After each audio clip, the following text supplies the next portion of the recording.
is perhaps the best-loved story of the modern age. The fantastic tale of an epic quest to save a world in conflict. The literary trilogy, The Lord of the Rings, comes to life in the first of 3 films from New Line Cinema. The film is a mythic quest to destroy a ring which will rid the world of a great evil. There are markings. It's some form of Elfish. I can't read it. There are few who can. At first glance, the movie conjures up a world completely different from our own.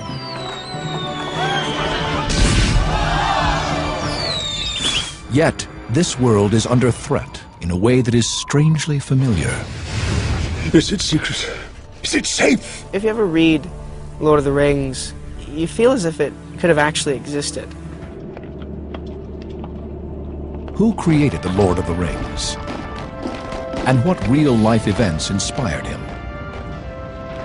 He's brought a lot of his experiences of the horror of war into the story, and you know, it's important to us that we portray it as a very destructive, very horrifying experience.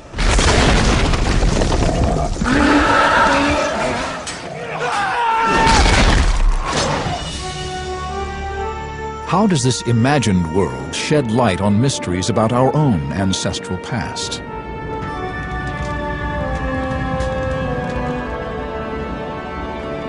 And how did a vanishing tradition on Earth inspire one of the movie's most amazing features? A race of elves with their own language. One of my favorite Elvish lines is Lau hirnin udalaniriu anirach nuilu guanad un gwaithlin.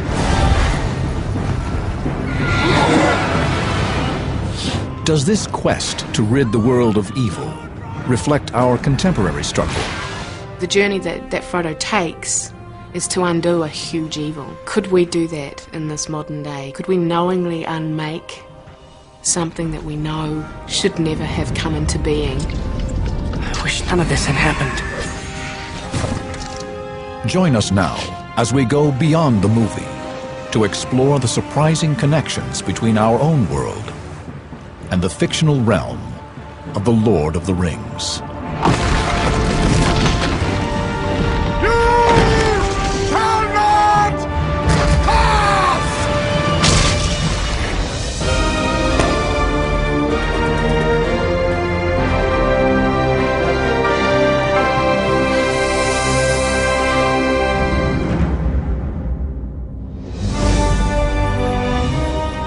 The Lord of the Rings takes place in a mythical world, with great kingdoms spread across a vast continent. In this place called Middle-earth, all is not well. This world is going through a change of epochs. The forces of good and evil clash in an epic battle that will determine the future course of Middle-earth. But one small spot is isolated from the conflict, its inhabitants blissfully unaware of the dangers beyond their fertile fields. It is the town of Hobbiton, a village in the idyllic land called the Shire. Here, a wizard named Gandalf visits a small race known as the Hobbits, who have been blessed with peace for centuries.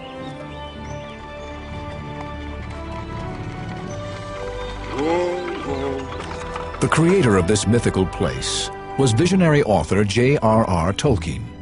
His imagination spawned The Lord of the Rings, an epic tale that some have called the story of the century.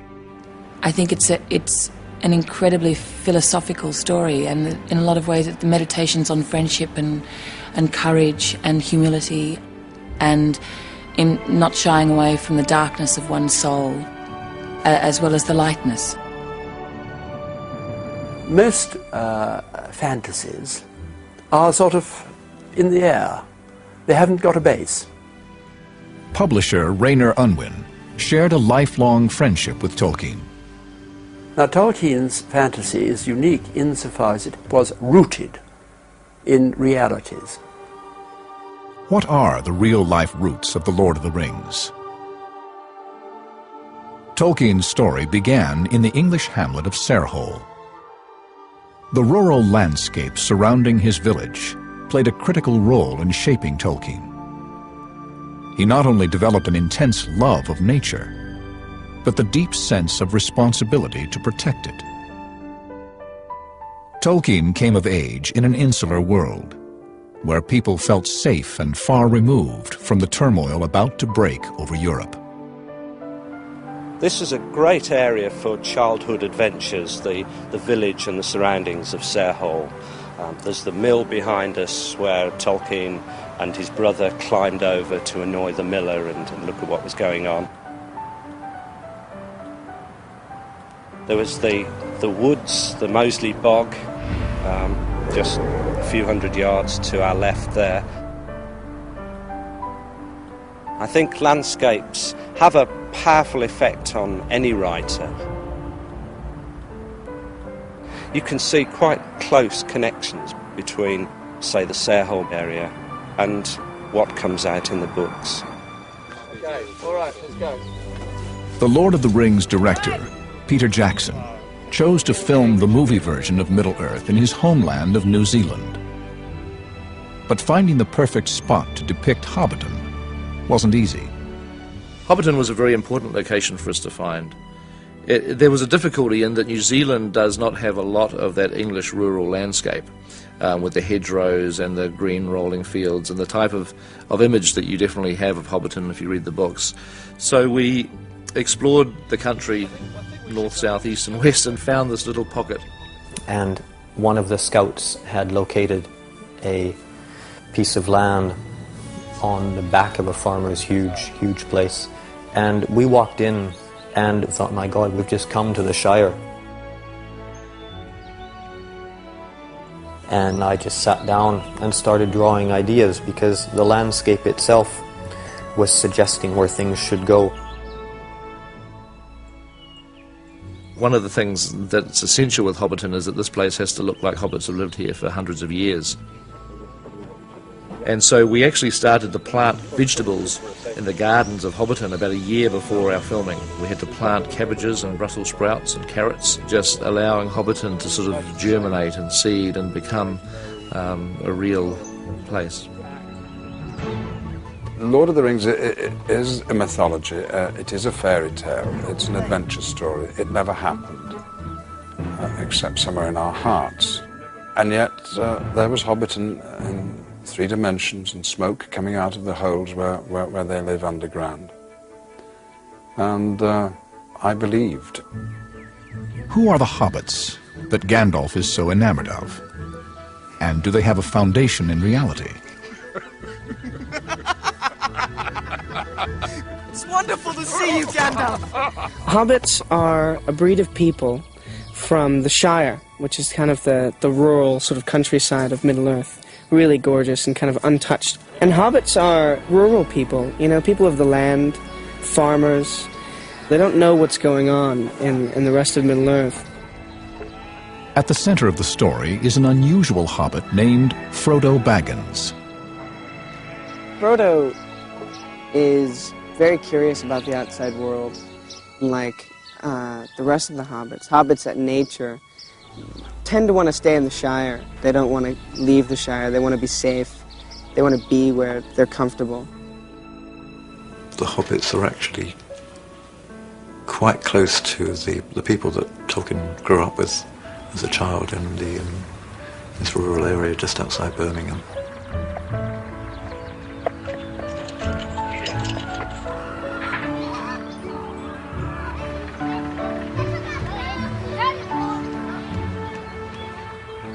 And he kind of treasured memories of these more simple folk and kind of recreated them in the Hobbits.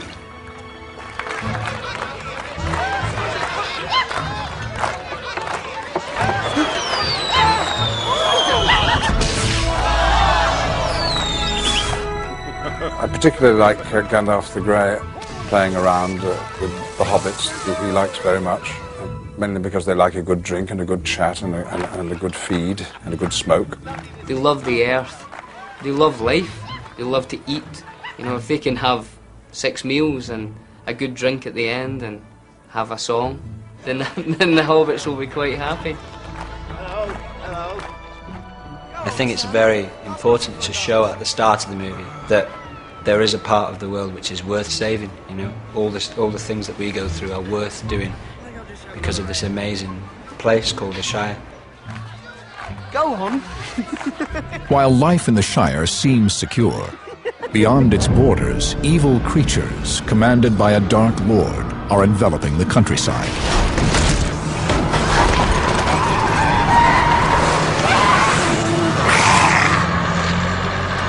By the time Tolkien reached his teens, his childhood home was under a comparable threat. The tentacles of industry had spread to Sarehole. Tolkien was horrified as he saw the destruction of his cherished landscape by rampant development. England's Industrial Revolution, which peaked a century before, had enslaved children in factories. Families and farmers were sent into coal mines to feed the insatiable hunger for fuel. All the time that Tolkien was here, I think he was aware that the city was getting closer. It was something that he felt very sad about. He could see the city creeping up the hill and beginning to surround the area. We can see many of the great contrasts in Lord of the Rings, the contrast between the green of this area and the black beyond it. People were trying to grapple with how this was going to affect the human experience. And so he was hearkening back in a way to a community, this utopia, if you will, that's really under threat. It's being attacked from evil forces. Tolkien's England was about to be swept up by an even more destructive force.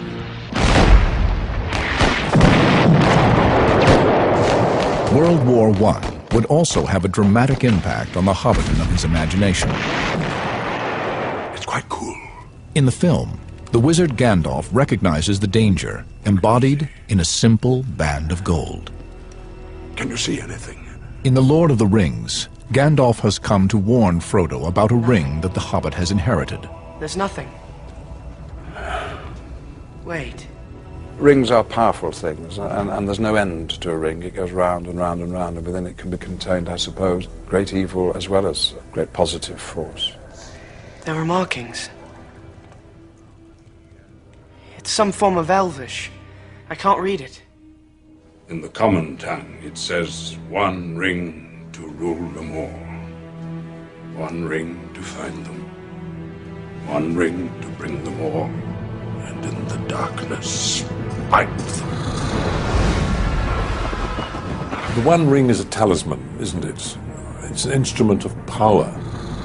A brilliant idea, because rings, of course, have definitely been involved in all history and in all legend and in all myth with ultimate almighty power. They've reached the Shire.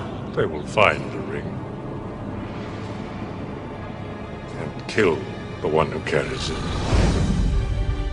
Sauron needs only this ring to cover all the lands of a second darkness. Gandalf tells Frodo that he must take the ring away from the Shire before the terrible forces searching for it find him there. So Frodo sets off to remove the danger from his homeland, accompanied by 3 Hobbit friends, Sam, Merry, and Pippin. I think it's important that it is, this very small, kind of humble race of people that live in this tiny community that actually provide the hero that's able to go off, make this fantastic journey and defeat all these powerful forces. Powerful forces were also marching toward conflict during Tolkien's early adulthood. 1914. Great Britain joins her allies and enters the First World War. Like Tolkien's map of Middle-earth, the political boundaries of Europe are shifting in a deadly power play by the Central Forces. The result is dubbed the War to End All Wars. By 1916, Tolkien and most of his Oxford classmates are sent off to the front lines, to join an alliance against a great common enemy. It was a glorious thing to lead your men and, if necessary, to die for your king and country. Paddy King served along with Tolkien in the Lancashire Fusiliers, seen in this rare film footage. As they reached the front line, the young men's heroic image of war clashed with the horrific reality of the battlefield. Their vivid impressions were expressed in reports sent home. In front of us was a line, 20 miles deep, entrenched and fortified, defended by masses of machine gun posts. No chance for cavalry. Philip Gibbs. The average life of an infantry subaltern, you're lucky if he lasted 6 weeks, I should think. The front line was a terrible scar running across green, rural, hilly fields. It was a scar composed of mud and blood and blasted chalk.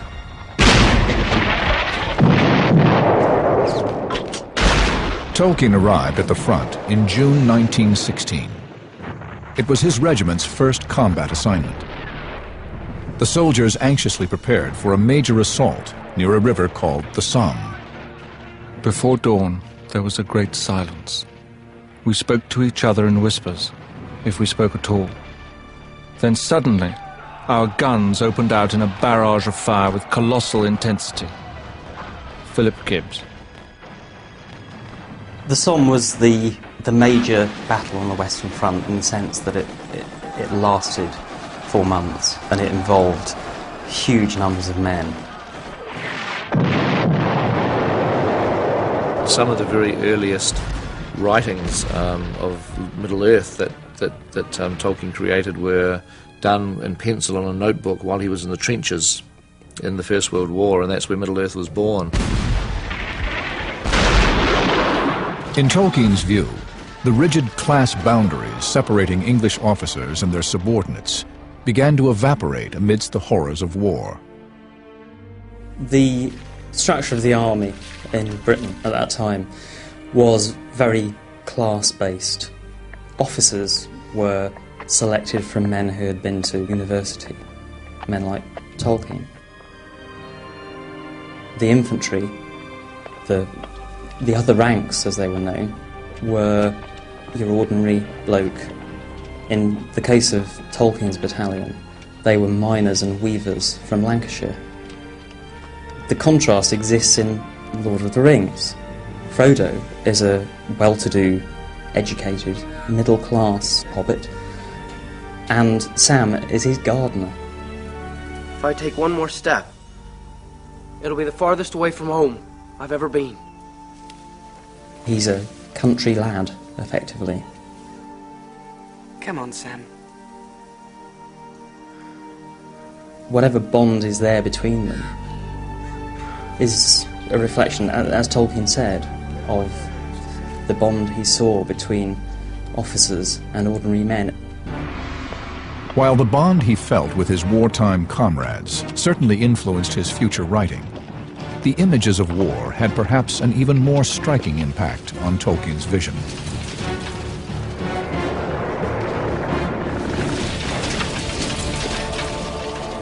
At night, everything around them apart from the sky would disappear, and they would advance towards this terrible noise. A sky that was lit rather like the sky is lit in Mordor by the flickering of Mount Doom. He's brought a lot of his experiences of the horror of war into the story, and you know, it's important to us that we portrayed it as a very destructive, very horrifying experience. Frodo and his friends undergo just such an experience in an underground realm called Moria.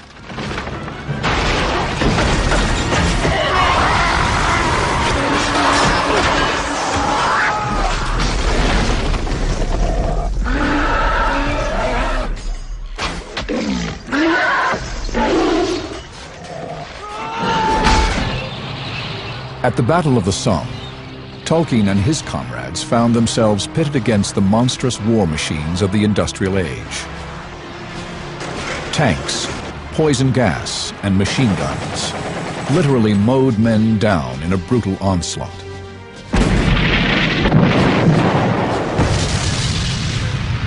By the end of the first day of battle, 38,000 British soldiers had been wounded and 19,000 killed. It was the deadliest day in British military history. But numbers alone cannot express Tolkien's sense of personal devastation. Among the dead was one of his closest boyhood friends. His memories of the Somme and his writings in the trench would eventually find their way into The Lord of the Rings. The mythology was evolving in his mind to a point where, when he returned home, he was ready to launch into a very ambitious piece of writing. After World War I, Tolkien began to teach, eventually earning a coveted position at Oxford University. Here, the scholar built on his youthful passion for ancient languages and history. Tolkien said he didn't invent Middle-earth, he rediscovered it. And he found his greatest source in the culture, history, and languages of the early Middle Ages.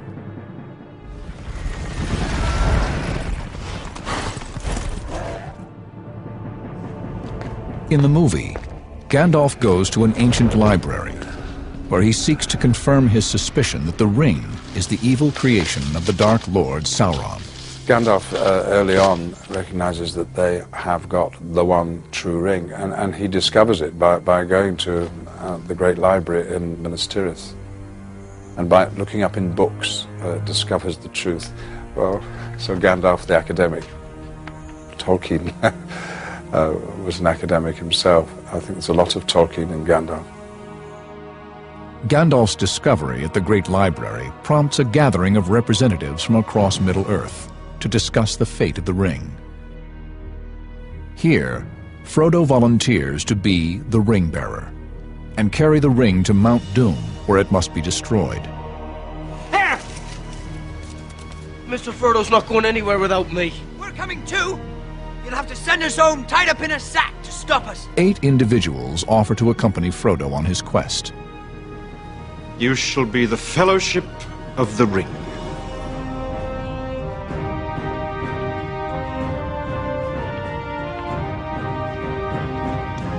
The newly formed Fellowship undertakes an epic journey over a landscape steeped in history. The ruins strewn across Middle-earth can be likened to England's ancient ruins.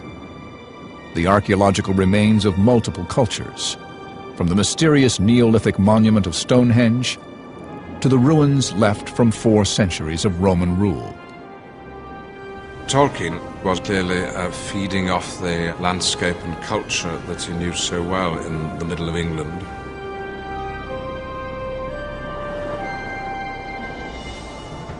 The era that Tolkien knew best is called the Anglo-Saxon period, which gave rise to one of today's most dominant languages, English.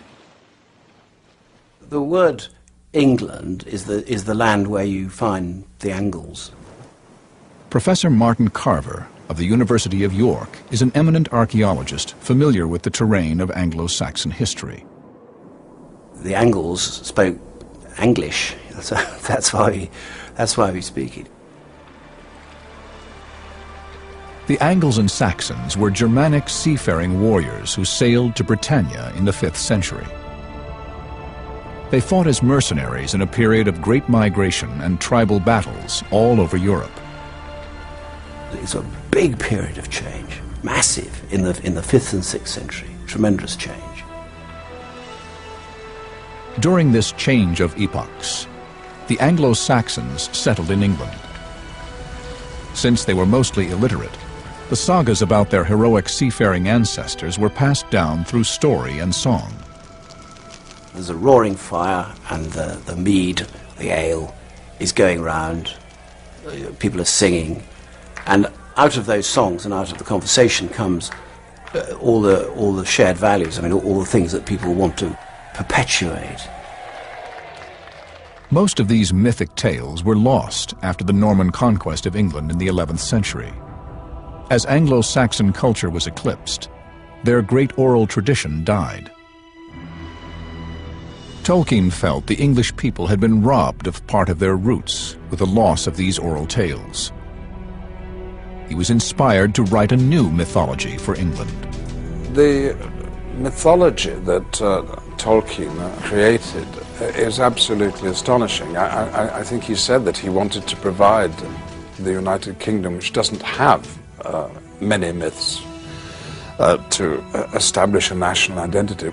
It's a sort of condensed version of Anglo-Saxon European history, and therefore it's got the density, the reality, and the importance that any real myth and legend has. One of the few sources Tolkien could turn to for clues about Anglo-Saxon mythology was their great epic poem, Beowulf. Tolkien studied every line of the heroic saga, becoming one of the world's leading Beowulf scholars. It tells the tale of a monster-slaying Scandinavian king who dies fighting a dragon others refuse to face. One of Beowulf's most vivid scenes describes a king's solemn burial at sea in the hold of his ship, surrounded by treasures. For centuries, it had been considered merely a legend. Then, a stunning discovery was made in 1939. At Sutton Hoo, on England's eastern seaboard, British archaeologists unearthed an ancient ship, the burial chamber of an Anglo-Saxon king. The excavation site was filled with amazing treasures. Everybody was very excited, all these beautiful things coming out of the ground.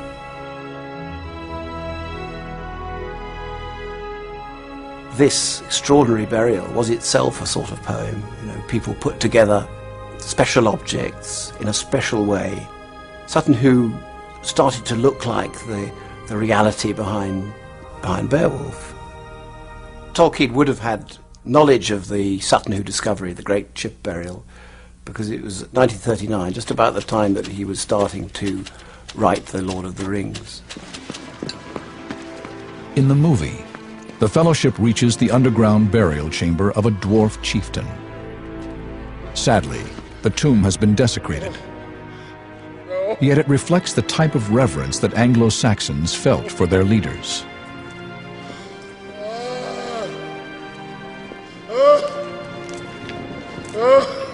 Here lies Balin, son of Hundin, Lord of Moria. He is dead then. Archaeological research has continued at Sutton Hoo for more than 60 years. Because of its importance in uncovering the lost world of Anglo-Saxon England, it is considered a crown jewel of British archaeology. A lot of our students have read Tolkien, and now they want to do Anglo-Saxon archaeology. They move from the fictional to the historical and want to know more about what really happened at that time, as we all do. One of the most spectacular treasures at Sutton Hoo is the buried king's helmet. The strong ridge piece that goes right over the top of the head, which protects you from a blow with a sword, that's actually it's a dragon, and it has two little beady garnet eyes which look out at you, and then a snarling jaw. The creatures depicted on Anglo-Saxon helmets provide insight into the values and beliefs held at that time. Tolkien explains to us that the monsters embody people's hopes and fears. I think that's a good way of looking at it. When we look at Anglo-Saxon metalwork and we see these writhing monsters, the animals are metaphors. They're containing all sorts of messages: valor, loyalty, spite, In a non-literary society, the metalsmiths are the poets, aren't they? Because they're the people who give you something permanent. Instead of a book, it's something that will last forever. And this is where studies of people like Tolkien were so helpful, and particularly when he let his imagination really run.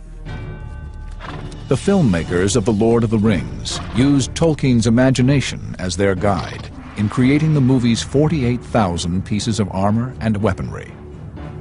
Culture, I believe, is based in detail. It's based in generations of characters, of people, of species, building on top of the past generation's work. Every belt is in some way hand-tooled to feel like it has been touched by the craftsmanship of the species that wears it.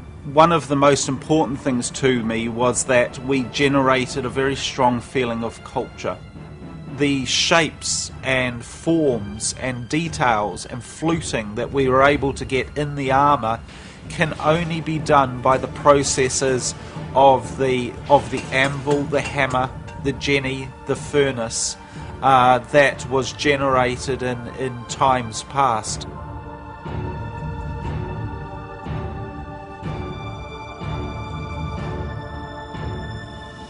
Pick up a weapon. My own happened to be outrageously beautiful, but anything around you that you see, the detail, is just fantastic. I mean, it's mind-blowing. You just can't help but marvel at the time and energy and love that's been put into all of it.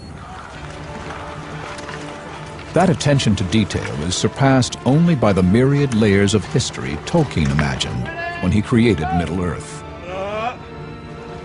He's created a mythological world which has the most extraordinary depth. You can scrape away the surface and there is more information that Tolkien created going back thousands of years. Along his journey, Frodo encounters one of Tolkien's most captivating creations, the elves. Will you look into the mirror? What will I see? Frodo meets Galadriel, queen of the elves, who offers him a glimpse of the future. For the mirror shows many things. Things that were, things that are. The elves' own future entails a passage to life beyond Middle-earth.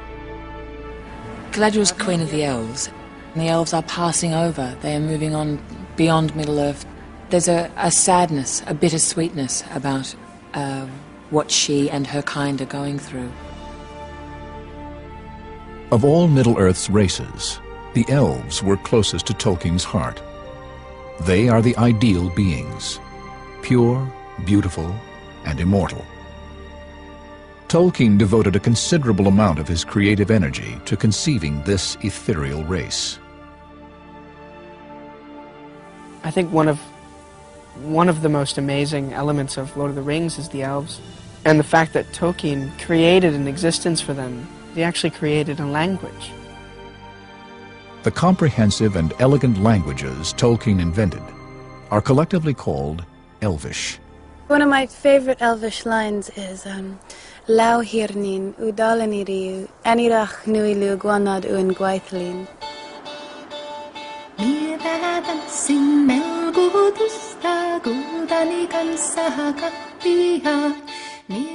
One of Tolkien's primary inspirations for Elvish is a language that can be heard today in Väinö Karelia, a remote region of villages and lakes spanning the Finnish and Russian border. Its residents are mostly elders, whose children have moved away to the modern world.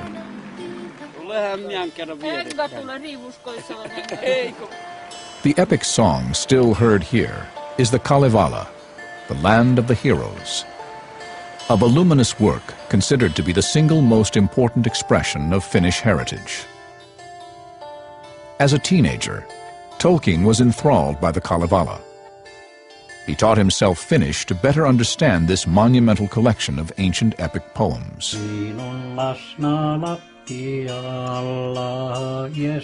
Jussi Huovinen is Finland's last great rune singer. He has committed nearly the entire Kalevala to memory, learning from his elders. When Jussi passes on, it's going to be the equivalent of having a great library burned to the earth. And that's what it's like when an elder like him dies. Did the shaman gather wild plants? Did they ever... National Geographic explorer in residence, Wade Davis, has traveled here to listen to the Kalevala. He's an anthropologist with a deep concern over the loss of languages. When you were born, when I was born, there were 6,000 languages spoken on Earth. As we speak, fully 3,000 of those 6,000 languages are no longer being whispered into the ears of babies. They're not being taught to children, which means that effectively, unless something changes, they're already dead. Now,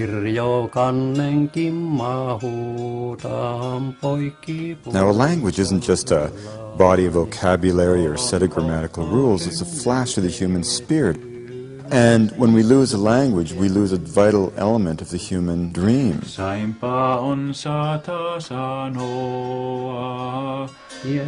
Music instructor Pekka Hutu-Hiltunen hopes to learn even a fraction of the lengthy Kalevala from Jussi.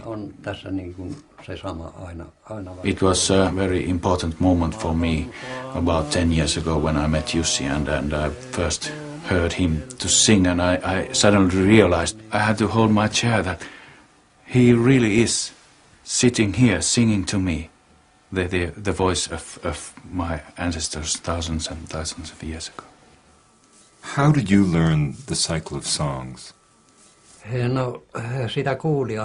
I began to learn when I was a little child, and having heard the elders sing the songs, which come from generation to generation, I realized that most of the events that a person ends up experiencing in his life are in this poem.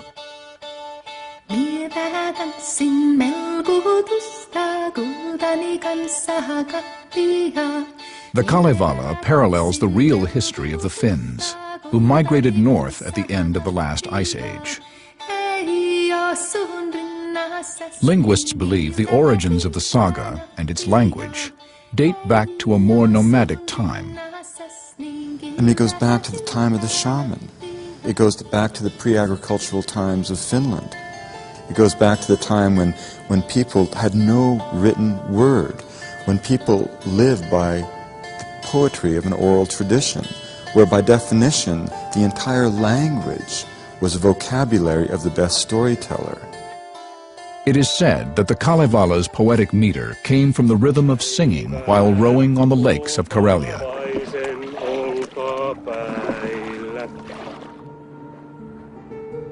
The tradition of the Kalevala was almost lost when the Swedes began their domination of Finland in the late Middle Ages.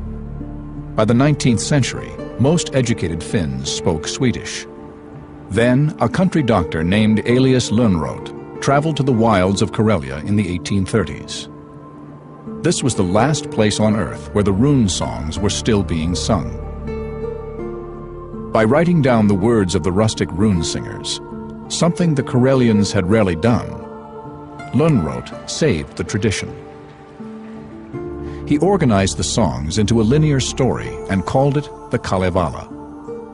This mythology for Finland gave its people a sense of identity, which proved especially significant during the tumultuous 20th century. If it wasn't for the Kalevala, Finland wouldn't have its independence, its language, and we would all be speaking either Russian or Swedish. Today, a small portion of the poem is sung at Finnish sporting events, and children learn a few key verses at school. The Kalevala's themes pervade the Finnish Festival of Light, when this land of interminably dark winters celebrates the longest day of the year.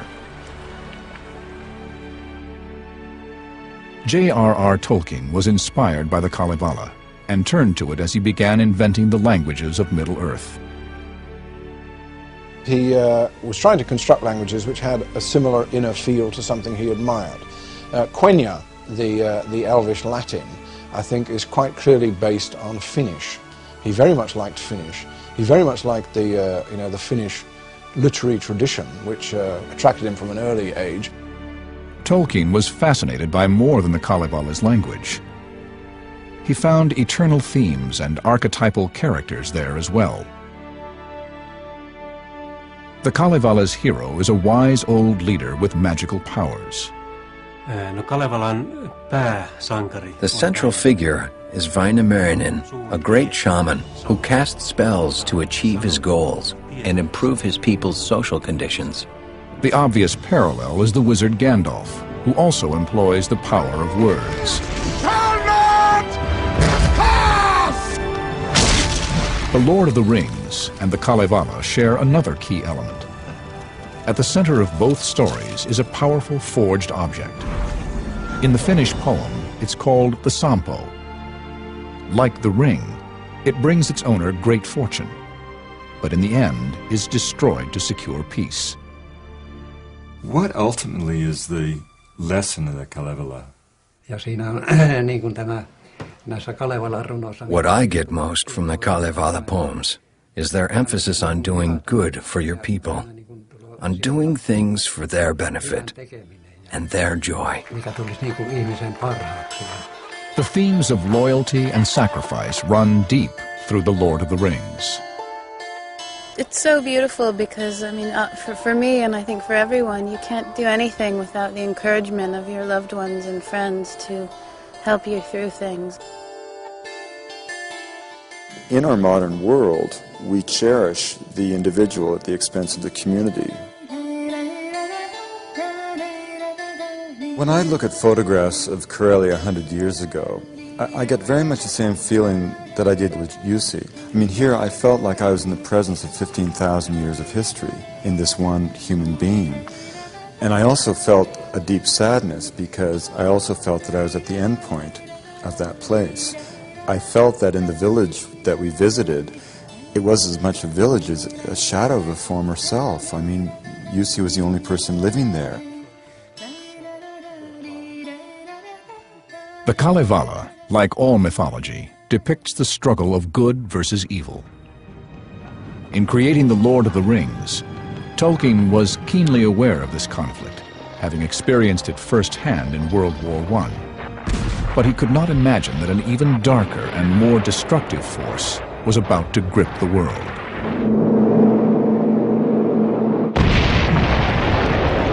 (1939). Germany invades Poland. The Nazis are waging a campaign of terror against the Jews. Britain declares war, and J.R.R. Tolkien has begun a manuscript which he now titles The Lord of the Rings. The first few chapters were quite jolly. Then we got the war, and then we had periods when he hardly could write at all. It was a deeply depressing war for him, well, for most of us, but he had sons exposed in battle, and everything that he believed in seemed to be breaking up. I'm very taken with the fact that Tolkien was writing Lord of the Rings during the Second World War. That Tolkien's own son, Christopher, was serving in Europe, fighting the ultimate evil. Tolkien clearly understood the horrifying nature of evil, which he personified in some of Middle-earth's most powerful leaders. The chief wizard, Saruman, is one such character. He has created an army of monstrous soldiers in his bid to obtain the world-conquering power of the ring. One of the halflings carries something of great value. There have been many Sarumans in my lifetime who started as men of genius and great intellect and power, who went wrong, killed the others.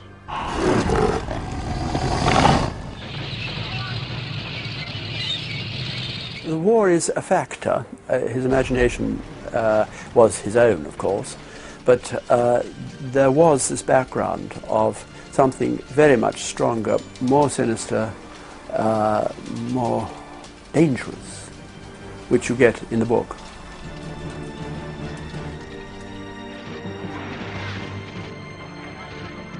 In the summer of 1940, Hitler ordered the bombing of English cities. For 8 months, the British people displayed remarkable courage amid the constant barrage of terror. It's clearly articulated by Tolkien himself when he said about the war that often small people, ordinary people, are called upon to manifest acts of indomitable courage, and the fact that the English had to suffer through 2 wars during his lifetime must have made him very aware of the suffering and the sacrifices that the British underwent. Although some literary experts see the influence of World War II on The Lord of the Rings, Tolkien denied a direct parallel. We have to realize that Tolkien himself was horrified at modern analogies being placed on his work. I mean, he always rejected the notion that the stories were based on World War II and the rise of Hitler and all that. I think this is a story where its mythic qualities and its humanity shines through beyond any political beliefs that could be assigned to it. Tolkien likely drew on all the events of his lifetime, as well as his knowledge of the past, to create a new mythology for the modern age. The Lord of the Rings gave a new twist to one of ancient mythology's most enduring themes, the quest. Heroes of old usually embarked on a journey to gain something for their people. Tolkien's heroes seek to rid the world of an evil that threatens ultimate destruction. A quest with chilling relevance today. The journey that Frodo takes is to undo a huge evil. Could we do that in this modern day? Could we knowingly unmake something that we know should never have come into being? Get off the road! The idea of the heroic quest has never died. A curious modern parallel to Frodo's journey recently took place in the vast African Congo. It was a giant quest for me, and the quest was, let's think about these ecosystems. Let's think about the fact that they are more intact than just about any place else on Earth, and we are plowing them over as fast as we possibly can with no thought of the destruction. Michael Fay is an ecologist with the Wildlife Conservation Society. Accompanied by 8 Ba'aka guides, he embarked on a nearly impossible expedition. Fay would attempt to travel 2,000 miles across a landscape few humans had ever seen, taking him all the way through Congo and Gabon to the Atlantic Ocean. Like Frodo's quest to save Hobbiton, Fay set out to rescue a precious place. He hoped to convince the world to spare this rainforest from logging by gathering detailed information on its irreplaceable plants and wildlife.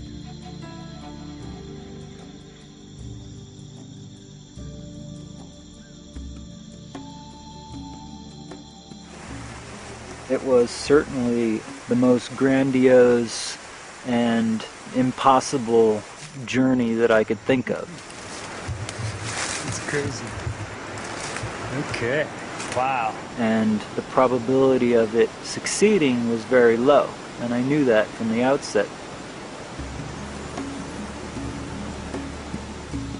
Fay cherishes this part of Africa, where he has lived for 20 years. As his passion for ecology continues to grow, he has come to appreciate Tolkien's myth about saving what is precious in the world. That book took me very deep into this great adventure, to a place where human beings are not superior to anything else, and that's certainly stayed with me now. The stakes are just as high today as they were in Tolkien's time. The evil Fay wants to save his world from is unrestrained development. The destructive power of mechanized machines are just orders and orders of magnitude beyond anything that ever happened before they came around. There's no doubt that ecosystems on the planet are disappearing much faster than the human race has a capacity to survive. 15 months after he departed, Michael Fay successfully completed his 2,000-mile trek when he reached the Atlantic Ocean. But his true quest has barely begun: to inspire in humanity an increased responsibility for protecting the Earth. The same conviction infuses The Lord of the Rings, a story that began with Tolkien's love for the land. It is also the message delivered by the Queen of the Elves. She's handing on the torch to humankind. She's challenging the viewers to say, what are you going to do with the Earth? We've had this paradise, so now you men, you humankind, have the responsibility of this Earth. I think it's a very profound message. Middle-earth is a mythological place, but it is rooted in reality, having been imagined by a man who witnessed the very worst in human nature and understood humanity's greatest potential. By volunteering to be the ring-bearer, Frodo shows that an ordinary individual can help guide humanity through tumultuous times. Tolkien's hero is an everyman we can admire and emulate, the type of hero so needed today. There are groups of people who desperately want a decent world, a good world. Right now, as we are speaking, I think I'm probably right in saying there are more conflicts, and in some cases wars, than there have ever been in history. So, what are we going to do about it? Where's the ring bearer?